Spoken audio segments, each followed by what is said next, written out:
आगे बढ़ेंगे, अगली बड़ी खबर का रुख करते हैं। अगली बड़ी खबर भोपाल से हमें मिल रही है, माफ करिएगा, ग्वालियर से खबर है जहां लापरवाह नेताओं पर अब हाईकोर्ट ने सख्ती दिखाई है। कोरोना गाइडलाइन की अनदेखी करने वाले नेताओं पर एफआईआर के आदेश दिए गए हैं। हाईकोर्ट ने ग्वालियर और दतिया एसपी को यह आदेश दिया है। तो लगातार लापरवाहियां राजनेताओं की तरफ से चुनावी समय में की जा रही है और इसको देखते हुए बहुत जरूरी जो निर्देश और जो सख्ती हाईकोर्ट ने दिखाई है। ज्यादा जानकारी के लिए आशीष जी का रुख करेंगे, लाइव हमारे साथ लगातार जुड़े हुए हैं। आशीष जी, जब से चुनाव प्रचार शुरू हुआ है, उपचुनाव की तारीखों का ऐलान होने से पहले की भी हम बात कर लें, मंचों से, सभाओं से, रैलियों से लगातार कोरोना गाइडलाइंस के उल्लंघन की तस्वीरें हमने देखी हैं और कई राजनेता तो मास्क पहने भी हमें नजर नहीं आते थे। इसलिए बहुत जरूरी हो गया था कि हाईकोर्ट इस गंभीर मसले पर सख्ती दिखाए और वही हाईकोर्ट ने इस वक्त दिखाई है।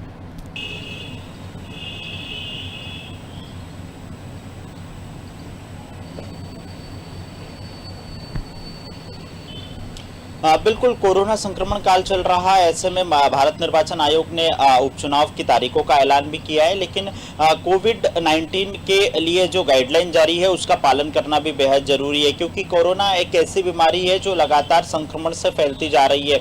हालांकि फिलहाल मध्य प्रदेश में स्थिति पिछले हफ्ते की अपेक्षा बेहतर है, लेकिन हाईकोर्ट ने इस पूरे ही मामले में संज्ञान लिया है। जो याचिका करता थे उन्होंने यहाँ पर साफ तौर पर कहा कि ग्वालियर चंबल संभाग में नेता लगातार कोरोना गाइडलाइन का उल्लंघन कर रहे हैं, भीड़ इकट्ठी कर रहे हैं, जिससे संक्रमण फैलने का खतरा है। ग्वालियर हाईकोर्ट की बेंच ने दतिया और ग्वालियर एसपी को आदेश दिया है कि जिन नेताओं ने इस तरह का कोविड-19 के गाइडलाइन का उल्लंघन किया उनके खिलाफ सख्त कार्रवाई की जाए। जो जानकारी मिल रही है उसके मुताबिक 7 नेता ऐसे हैं जिनके खिलाफ एफआईआर दर्ज करने का आदेश दिया है, जिसमें बीजेपी और कांग्रेस दोनों ही दल के नेता हैं।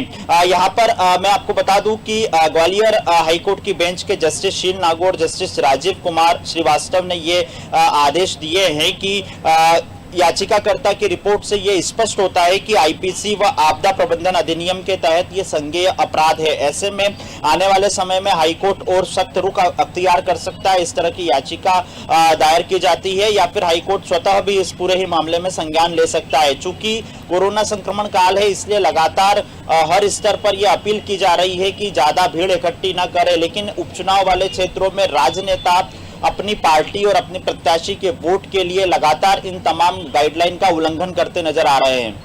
बिल्कुल आशीष जी, क्योंकि धज्जियां उड़ाते इस वक्त राजनेता उपचुनाव की तस्वीरों में हमें नजर आए हैं।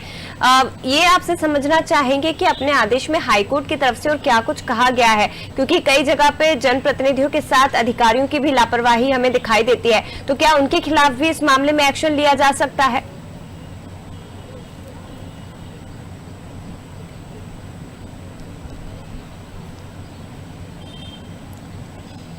बिल्कुल, निश्चित रूप से हाईकोर्ट ने जो आदेश दिया है उसमें यह बात साफ की है कि ऐसे नेता जो लगातार कोरोना गाइडलाइन, कोविड-19 के गाइडलाइन का उल्लंघन करके भीड़ इकट्ठी कर रहे हैं, जो उन्हें अनुमति दी गई है उससे ज्यादा लोग वहां पहुंच रहे हैं, तो ऐसे लोगों के खिलाफ अब तक क्या कार्रवाई की गई और कार्रवाई नहीं की गई है तो प्रशासनिक अधिकारियों के खिलाफ भी सख्त कदम उठाए जाने की बात यहां पर की गई है। तो ऐसे में निश्चित तौर पर अब आने वाले समय में भारत निर्वाचन आयोग भी इस पूरे ही मामले को संज्ञान में और भी लेगा, क्योंकि भारत निर्वाचन आयोग की तरफ से भी साफ तौर पर गाइडलाइन जारी की गई है कि कोरोना संक्रमण काल में जो अनुमति दी जा रही है उसी के आधार पर निर्वाचन संपन्न कराना है। बिल्कुल, तो तस्वीरें हाईकोर्ट ने भी देखी है, हम सब ने देखी है और उसी को लेकर अब सख्ती दिखाई है ग्वालियर हाईकोर्ट ने। और इस पूरे मामले में जो भी राजनेता अब कोरोना गाइडलाइंस का उल्लंघन करते पाया जाएगा या कोई भी जिम्मेदार अधिकारी कोरोना गाइडलाइंस का उल्लंघन करते नजर आया तो उसके खिलाफ एफआईआर दर्ज करने के आदेश भी दिए गए हैं।